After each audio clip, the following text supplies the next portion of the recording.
I'd like to jump right into our prospect profile. Let's do it. The name is Heston Kjerstad, and we saw him just for a little taste last year, Jeff, but now he might be up for good with the Baltimore Orioles. So, what do you think he can bring to the table for a team that really is so loaded that we are going to talk about almost every show this year? Yeah, it feels like we still have 3 or 4 more prospects in the tank that could potentially get called up for the Orioles this season that we could be doing some profiles on like this. And, while it's not at the same height of, Jackson Holiday, he has already gotten his first taste of the majors. It's huge power, very outlier power plus contact skills, just in terms of his ability to hit the ball as hard as he does, make contact as consistently as Kjerstad does. A little bit of an aggressive approach. He's not a guy that's going to run super high walk rates, but he is a little versatile defensively. Not a great defender, but can play an outfield corner, can play some first base, and could fit into sort of, I would say, a little bit of a hybrid role of what, Ryan Ahern is, or what Ryan Mountcastle can be, fill a DH spot as well. But there's 30 plus home run upside here in the bat when I think we're talking long term, and a guy that could hit 270 or so in his peak years. Yeah, Kjerstad was definitely drafted for the offensive ability, and you can make a case that he's been the most dominant player in all of the minor leagues to this point. Already with 10 home runs is pretty impressive. But he was another Orioles pick where it was not a consensus pick on draft day. He was taken number 2 overall. I believe we had him ranked number 13, kind of expected him to go somewhere in the middle of the first round. He went quite a bit higher than that and has looked phenomenal. The career got started a little bit slower because he was dealing with some injuries. He's dealing with myocarditis that left him off the field. So he's not the youngest player in the world. He's in his age 25 season right now. But like Jeff was saying, he's a pretty complete hitter just in terms of contact and power.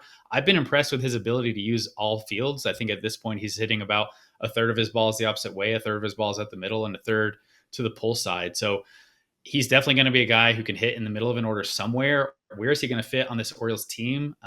That maybe is another question that's interesting because they have so many guys you just want to get in the lineup. But he's been pretty phenomenal so far. What did you think of, the pick by the Orioles? If you can take us back to when he was drafted, right? I see you smiling. Go ahead. Yeah, I can take you back because at the time I thought Austin Martin was the guy you have to take number 2. He ended up going number 5 to the Blue Jays. I was like, oh, this is the pick of the draft. The Orioles threw a curveball. And, at this point, I think we just have to trust the Orioles with what they're doing because they've just done such an excellent job IDing the hitters they're taking. They're not afraid to draft off the board. I mean, even Jackson Holiday, it was less of an off the board pick at the time because Holiday was in that consideration, but he was not the unanimous 1-1 guy in that class. But I think for Kjerstad in that draft year, what maybe separated him from some other players, that was the 2020 draft. He didn't have a full season. He did have a pretty lengthy track record of hitting for contact, hitting for power. He was Team USA Baseball's best hitter the summer before. So I think the track record probably made the Orioles feel pretty good. And then really ever since he's been in the minors, he's been productive. It's just been a matter of staying healthy and getting on the field. And it'll be cool to see him hopefully establish himself full-time in the majors from here on out. Yeah, it's crazy. You look at someone like Austin Martin at the time, Jeff, and that's what we did. I remember, hearing it from quite a few, like, oh man, how did he slip? This could be the steal of the draft. Well, I mean, for now, Austin Martin, looks like he has less upside and he should be a big league player at some point, but I'm not sure, if he'll even necessarily be a big league regular. Yeah, I think, you look back on that draft and I think just the amount of uncertainty that was sort of plunged into the process because of, the COVID pandemic and the amount of games that were canceled. And we didn't really get to see things play out and come to fruition over the course of a full college season. I mean, if we went back and just looked at the first 4 weeks of this season, a lot has changed. Carlos just did his mock draft update. We have the draft rankings update coming this week. And there's some movement around on some college players that, if we look back in the first 4 weeks of the season, it was pretty strong. So I think, looking back with a 2020 lens, there's a lot of players that got taken outside of the first round that are guys that probably would have gone in the top 10 over somebody like Austin Martin. But to Kjerstad's credit, he was ripping it up at Arkansas. He was the hottest hitter in college baseball that season. It was just, there were some questions on the hit tool and the approach, but he's tracking ahead of a lot of guys that I think some might have ranked ahead of him coming into that draft process. Yeah, I'll be curious too if him getting brought up does he help really light the spark for Holiday? Jackson Holiday's been struggling. He was not struggling early in the minor leagues when they were both hitting in the same lineup. So maybe getting his former teammate there will really kick him into gear, and we'll see the hitter that we all expect that Jackson Holiday will be. So maybe the secret sauce is just putting them both in the same lineup. Yeah, they need a Let me, trio of yeah. bronze Oriole prospects together, you know. Yeah, well, let me double down on that. I mean, Jeff, I'll start with you. Jackson Holiday has struggled so far. He's super young. I was one of many saying, let's go, call him up Yeah. from spring training. I also am usually one of the first in line to say it's okay to get sent down if that slump extends to a certain line.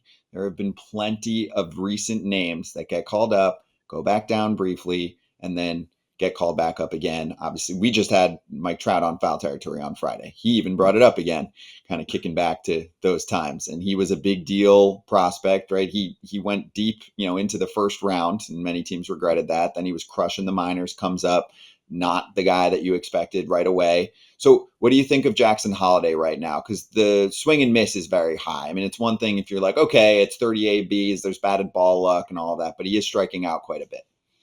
Yeah, and I talked about this yesterday on the Baseball America Fantasy podcast with my co-host Dylan White. And, it seems like if you watch the games, he's out of his approach. The things that made Jackson Holiday good, using the entire field, staying inside the zone, rarely ever expanding, not trying to sort of crush everything to his pull side.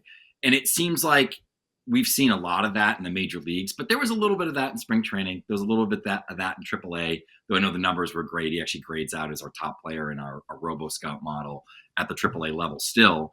And I know that there was some focus for him in the offseason in terms of adding power. He's talked about it. So, I don't know if getting out of that approach and maybe kind of going backwards a little bit to the guy that does use the entire field, stays inside his approach, is looking to take walks, work deep in the counts.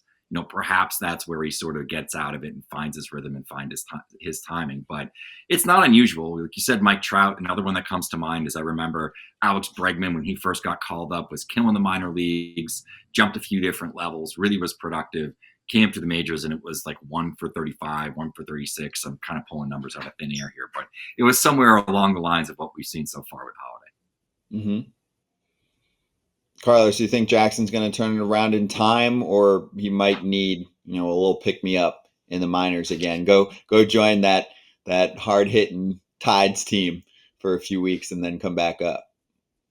I guess I wouldn't be shocked if that happened. I do think this lineup is so good that he doesn't really need to be like the peak Jackson Holiday hitter to still provide value. He is a good defender. I think he's been quite good at second base. He's maybe not getting on base enough to actually let his legs work and do some damage on the bases, but I don't know that there's a ton of pressure for him to be like the best or the second best or even the fourth or fifth best hitter in this lineup. If they feel like maybe he is just getting beaten up so much that his confidence is lacking a little bit, maybe there's a mental edge there to send him back to AAA and kind of remind himself who he is and that he can make things happen. But I don't get the feeling that Jackson Holiday is going to be a guy who really starts to doubt himself after struggles like this. I mean, I'm sure he's had conversations with his dad about just the lows that you can experience in baseball. He's gone through them himself. I mean, when he was a senior in high school, his draft summer, he was really not that great. He was overswinging, like Jeff was just talking about. He was trying to pull the ball for damage a little bit too often with a lot of eyes on him. And then the following spring, he kind of stayed within himself and was just more of a true hitter. So maybe it's just another a scenario like that where you kind of come up and you want to meet the moment and you're pressing too hard. But once he kind of gets used to things and just settles down, it'll come. So I guess I wouldn't be shocked either way, but I do think he does enough defensively that he's not going to kill you, even if he's not hitting excellently right now.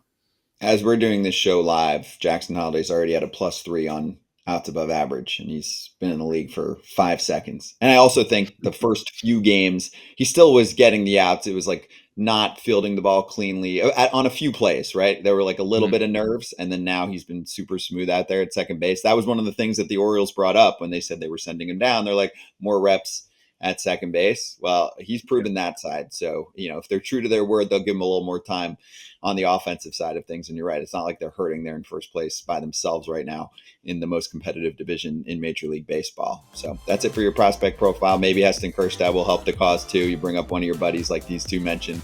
We'll see what happens. And good luck to Kjerstad getting called up to the show.